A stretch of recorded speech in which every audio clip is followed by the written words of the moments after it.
I talk about fear, I'm going to talk about where I was 3 years ago. I'm not going to go into great detail because I think most of you in the room know where I was before I started. John's business had just gone into liquidation, and financially we were both on our knees. £70,000 worth of debt to HMRC and other debtors, kicked out of our house. We'd lost our car, lost our only source of income. We were literally on the floor. I was 30 years old. I'd lost my mum. I'd broken my leg really badly. It's my mum's birthday today as well. Happy birthday. I'd broken my leg really badly, and I was suffering with the worst anxiety and depression. I was on Prozac. I was not in a good place in my life. I wouldn't change it now, mind you. It's all led to where we are today. But at this time, I'd never achieved anything with my life. I was 30 years old, didn't know what I wanted to be when I grew up. I know lots of people will be able to relate to that. I used to spend my life reading National Geographic and Condé Nast Traveller and watching documentaries and living vicariously through other people who were living life on purpose and actually going to places they wanted to see in their life. And that was my, where's Lianne? Enough is enough moment. I call it a fuck it moment. It was my, I think sometimes this well-placed swear word it gets the point across. It was my fuck it moment. And I decided it was time to finally live my life on purpose. And now, 3 short years later, 3 years is not a long time. This is where I am now. I've travelled the world. I've been to, I can't list them all, but since joining Unique, Jamaica, St. Louis, Mexico, the Dominican Republic, Vegas, Utah about 5 times, California more like 3 times, Florida, Germany, Spain, oh, you name it. In 3 years? In 3 years. Yeah, I've travelled with Unique. I'm going to Hawaii in a week. That was on my vision board. It was travel. It was travel. That's all I wanted in my life. One life, one planet. Not much time to go and see it all. This is me in a catalogue. Never in a million years. Kizzy, you're with me on this, right? Never in a million years would we have seen ourselves being a catalogue model for such an amazing brand.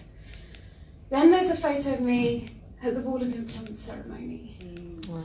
And at the Venus Awards, where I was selected as a finalist, picking up my $10,000 check for the Race to Black, picking up awards at convention, and picking up my dream car, the first car I ever bought myself. 3 short years. Now, it is a life by design, but it comes at a price. Because, this is my favourite quote, one of them, "The cave you fear to enter holds the treasure you seek. Everything you want is on the other side of fear." It's not that I didn't have fear. Oh, believe me, I was afraid of everything. So, this is my scared face. I'm gonna give you some of the things I was afraid of. Before I started Unique, I said to my sponsor, I'm not going to have to do that selfie thing, am I? Because in my mind, it was everything that was wrong with society. I didn't want to be the selfie girl. And it was kind of judgmental of me. That was my problem. But really, it was a mask because I didn't want to show my face on social media. I remember when they did that no makeup selfie for cancer research. Do you remember that? Yeah. I was one of the last people to do it. And I brushed and curled my hair. I did it in a really dark room. I completely cheated. I think I even had a little bit of foundation on. I was so nervous about showing myself in that way on social media. But I joined, and I could pout it. I did it anyway. I did it scared. Videos. Who's afraid of videos? Okay. So my team put me to shame now when they start and they do videos really quickly because when I started, it took me 7 months to do my first. I was almost black before I did my first video. And I wish I still had it, because I'd show it today, but I don't have that Facebook anymore. It was a lip stain video as well. And I literally held up a lip stain and I said, I made myself as small as I could go on my sofa, and I went, this is a lip stain. I don't wear lip products, and it's not my colour, but it's really nice, bye. It was so bad, it was so bad. But do you know what? That was my favourite video that I've ever done, because done is better than perfect. And every single time I did a video, my confidence built and built and built, and that was the turning point for me.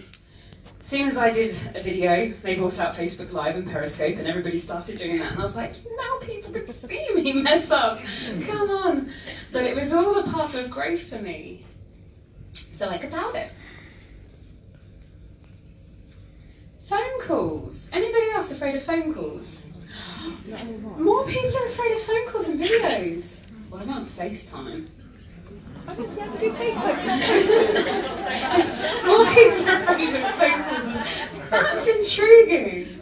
Okay, well, I don't know why I was so afraid of phone calls, because I remember when I was a kid, my phone bill was massive. Just ask my dad. But somewhere along the line, I developed a phobia of phone calls. If my dad called me, I would literally not answer. And I'd be like, I'd text him, can you text me what you need? It was that bad. Don't get me started on FaceTime, I wouldn't do it. When I started this business, it made me step out of that comfort zone. It made me start doing phone calls. I'm not afraid of it anymore. I can do Zoom calls with hundreds of people. It really doesn't faze me at all. Who's afraid of house parties? Yeah, okay, quite a few people again. I was terrified of house parties. When I started, I didn't know much about makeup at all, or skincare. I'd never really had to stand up in front of people and talk about something I didn't know much about.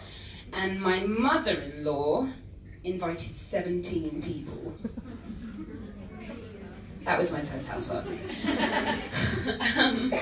But I did it. I came away with £700 worth of orders, and you better believe I wasn't afraid of them anymore after that. I could pout it. Public speaking, being annoying, looking stupid, failing, and my biggest one, fear of loss. And this is something I'm still coming to terms with now. Having lost my business, having lost my mum, when I started, I didn't really have anything to lose. You know, we were on our knees. And so I built up to orange, and as soon as I hit orange status, I had what I call my orange wobble, because now I had something to lose, and I was so used to having things taken away from me. But do you know what? I spent 3 years, Sean will tell you, turning myself inside out, feeling like someone's going to take this away from me. And there was no evidence of that. It was all in here. It was all in here. My business kept growing. But that was 3 years of wasted stress and worry. And so after 3 years, I've just learned to go with the flow. What will be, and the journey is what it's meant to be. Sometimes the worst thing can happen in your business, and it turns out to be one of the best things. You just can't see it at the time, like the liquidation. So I about it. I had so much fun making this.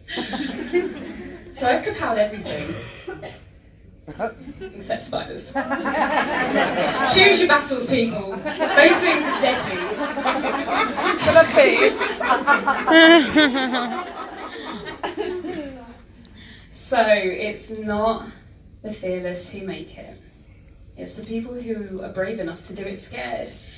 And it's not just me. I think we have this tendency to think that all the people at the top level in this company, they're not afraid of anything. The reason they're at the top is because they were born ready to do lives. They were born ready to do house parties. They're just confident people naturally. So I went through, I went into the black group and I said to them, tell me what you're afraid of. I really need to share this with everybody to make us more relatable to you. So see that we have been on the exact same journey that you are on with the same fears. And so the beautiful Lola was the first one to come back. And she said, public speaking. I fainted at the LLL event in 2016 and I never made it on stage. I remember that. And do you know what? I saw her speak for the first time at the Island launch event and she blew my mind. She was amazing. She said it was fear like no other, vomiting, nervous poos, TMI, like. Shakes, going hot and cold, heart racing, I'd go white. It must have been an unrefined, undiscovered strength because I love it now. You all just saw her. Did that not blow you away, how she speaks with passion and determination and belief? The world would not have seen that if she didn't face her fear and overcome it. And now just look at her, she's amazing on stage, you're born to do this, Lola. My very own Kirsten, got her team over here. So I asked Kirsten, she said, fear of going live. So the first time Kirsten went live was on her timeline, I remember it so well. She was purple status. And she was carrying it like a burden because she was purple. All of her team were going live, they were all doing it and they were flying with it. And she still hadn't done it and she felt like a failure because of that. You see her go live now, she is in her zone. And when she did it, the very first time she did it, she just got it out the way. It was like a whole weight to be lifted off her shoulders. She felt nothing but relief. And the things that she was afraid of, they never happened. She was afraid of no makeup selfies, public speaking, fear of being judged, fear of not being good enough, of not fitting in, of not being liked. This is a black status presenter. She's still battling with a lot of those, but she's not letting it stop her. I think the same could probably be said for a lot of us. A BS2 wouldn't have fear, right? They've got it all together. So Claire Cowan, a fear of success. That's ironic. Fear of eyes being on me. Fear of not being good enough. Fear of getting close to people and having them leave her. Fear of changing. Fear of what's to come. Fear of putting myself out there. Fear of being vulnerable. Fear of not being good enough. That's a common theme. Geez, we all have these fears, right? It says it all. Fear is not real. It's false evidence appearing real. F-E-A-R. The truth is, we're only born with two fears. The fear of falling and the fear of loud noises. They're the only two fears that you're actually born with, programmed to be afraid of. Everything else you learn along the way, and if you can learn fear, then surely that means you can unlearn it. This is another one of my, I have a lot of favourite quotes. Courage is not the absence of fear, it's the willingness to act in spite of fear. And what you find is when you actually do the thing you're afraid of, the fear disappears because you eliminate all the mystery.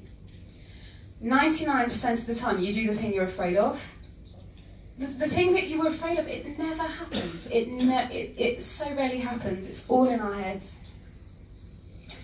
So I'm going to tell you how I've overcome my fear. This book, Feel the Fear and Do It Anyway, I've read it probably 5 or 6 times now. It's one of my favourite books. I'll probably read it again soon. It's taught me so much. And the reason I've read it so many times is because your fear evolves as you evolve.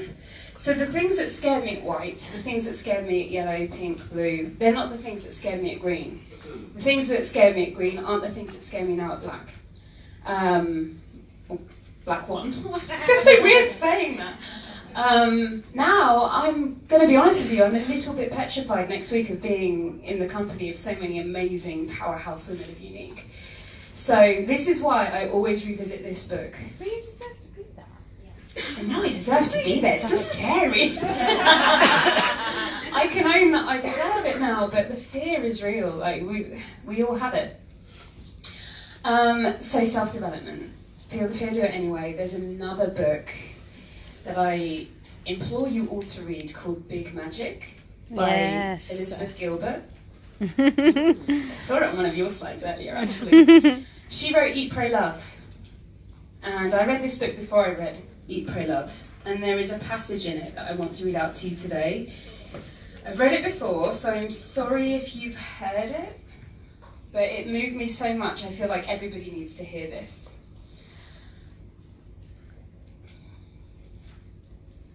So she has a welcoming speech that she prepares to give to Fear every time she's about to embark on something that scares her.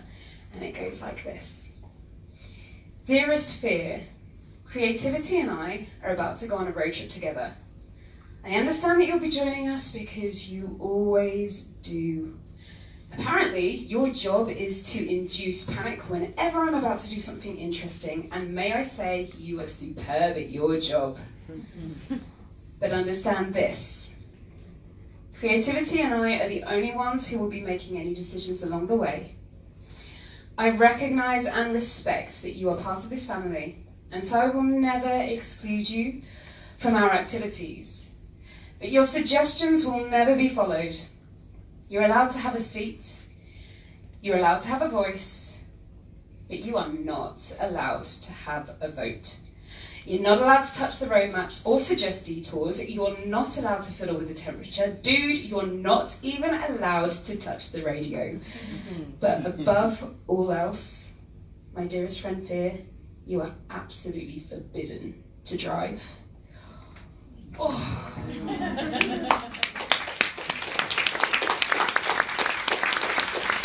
That author, honestly, you've got to read that book. It's incredible, absolutely incredible. So self-development, if you don't do the self-development, you are literally, well, big magic. Feel the fear and do it anyway. Eat, pray, love. Oh, that's not self-development, but that's just like a nice chick flick. Which kind of is self-development? That's self-care, right? Yeah, if you don't do the self-development, you're kind of sleepwalking through life. Overcoming fear, a lot of it is about understanding how it works and how it can take control. So the other way to overcome fear, and I learnt this from Feel the Fear and Do It Anyway, is to become a yes woman. Not, oh yes man, a yes woman. Has anyone seen this film? Yeah. It's brilliant, I love Jim Carrey. So the premise is that when anything comes along, he has to say yes to it, anything. And I learnt very on in my journey in Unique that if something scared me, I had to say yes to it. Because it was the only way to grow myself. I remember I was sitting in a salon one day and having my nails done, and I had a call from Louise White. And we were just about to launch in Spain, and she said to me, Lianne, we need someone to stand in tonight for a live with corporate to talk about how you're approaching Spain. And we need it tonight. I didn't even think about it, I just said yes and then hung up and then pooped myself a little bit. I'd sent a few messages to Spain. I did have I've got an absolute rock star elite now there, but I just said yes to it because I knew that getting in front of that many people and facing that kind of fear was going to grow me. If I could do that, I could do anything. So I said yes. Every single time something scares me now, I know to say yes. When they asked me to speak at convention, terrifying, terrifying. Empower You, it's scary, right? It's not that we get on stage and we're not afraid. We are afraid. We just have learnt to say yes to it. I'm not going to go into too much detail about the 5-second rule because Kirsty is going to cover it today. But basically the premise of it is, if you feel the urge to do something that you know is going to grow you and you hesitate, what is going to happen is your brain is going to start going, what if this happens? What if that happens? What if you make a fool of yourself? What if... And it just goes a bit crazy. And so, by using the 5-second rule, you basically count down from 5, and before you get to 0, you just do it. So the example would be Facebook Live. 5, 4, 3, 2, 1. Press the button. Okay, shit. Whatever happens, happens now. It's amazing. I knew, I was doing this before I'd even heard about this. But I'm not going to say any more because I don't want to take away from Kirsty's. So yes, do the thing that scares you and the death of fear is certain. So I want to talk to you a little bit about why we feel fear so keenly. And it's actually evolutionary. So there's a part of your brain called the amygdala. It's also known as the reptilian brain because it's so prehistoric. And it evolved, like the prehistoric brain evolved in a time when we weren't the top of the food chain. There were things, lurking that could kill us. And so it's a defense mechanism to protect us. But the truth is, in this day and age, we do not live in a world where there's saber-toothed tigers waiting around every corner to come and eat us. But the amygdala is still active. And so what it does is it finds warning, it finds things to be afraid of, just to keep busy. And so coming up on stage today, a lot of people are like, their brain is going, what are you doing? You're gonna die! When really, you're just like having a friendly conversation with people, aren't you? But your brain is like, that's why we feel fear so keenly. Okay, so another one of my little memes. This is my comfort zone. I look so cozy in there. But I actually hate the word comfort zone. I feel like it's too nice a description. I prefer to call it the panic prison. That'll do. So the secret to growing fast within Unique, or growing fast in anything, is to grow your comfort zone fast. So, like I say, doing the things that scare you, you're going to become competent at them. When you become competent at them, you become confident. It's called the competent confidence loop. And so you want to do as many things as you possibly can that scare you, move them into your comfort zone. And when you get to the stage where Facebook Lives don't faze you, going on stage doesn't faze you, doing parties, selfies, videos, whatever it might be, when you have all of these into your comfort zone, you will be so surprised how fast you'll grow in this business. So that's it from me. Just remember, the only thing we have to fear is fear itself, and those little buggers.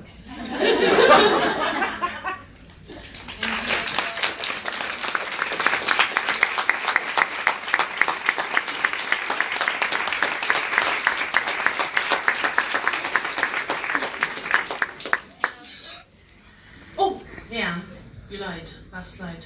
Oh, wow! Okay, live